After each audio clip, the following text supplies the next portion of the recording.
Şolla edebiyat sevişiler için, yazışılar için dulkınlandırılış gün.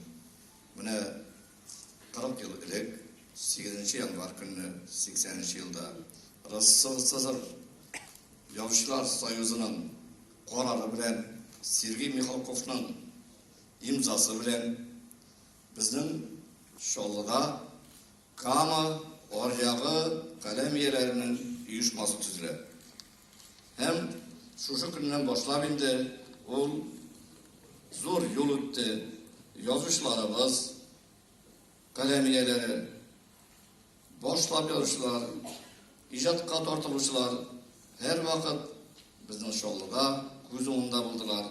Ol şehrimiz yetekçileri, ol Tataristan Ruslar Birligi, Tataristan hükümeti, Medeniyet Ministerleri yetekçileri bizning hizmetimizni, oңuşlarımızını görüp, bizni terklendirip, suyundurup durdular.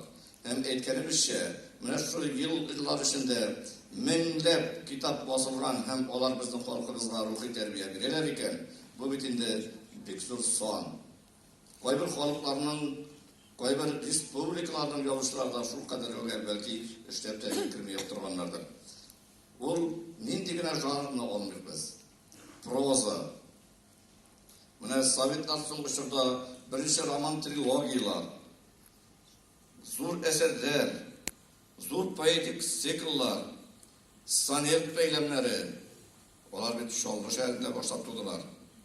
Bizning Şollu yazıçları tudurdi. Qo'ysana janrni olma, dramaturgiya, bolalar edebiyatı, publisistika, Şollu yazıçları naqli adımlar bilen o'zimizning yazıçlar doirasida eng olg'ir saflarda bo'lalar. Hem buni bizning Medeniyet Ministerligida, Yoshlar Birligida her vaqt yillik hisoblarında bek yaxshi etib belgilab o'tadilar. Bu yil Noilg'am barishda shahar saytining yillik hisob yig'ilishida bizning yozuvchilar shunday zo'r beya berdi. Bu bizning xizmat, sizning xizmat. Mana shu yo'nalishda bizga ishlarga kerak. Olga tabada birden bo'lib, birga bo'lib, xalqimiz, tilimiz manfaatlarında sınatmayıp. Zo'r rahmat sizga.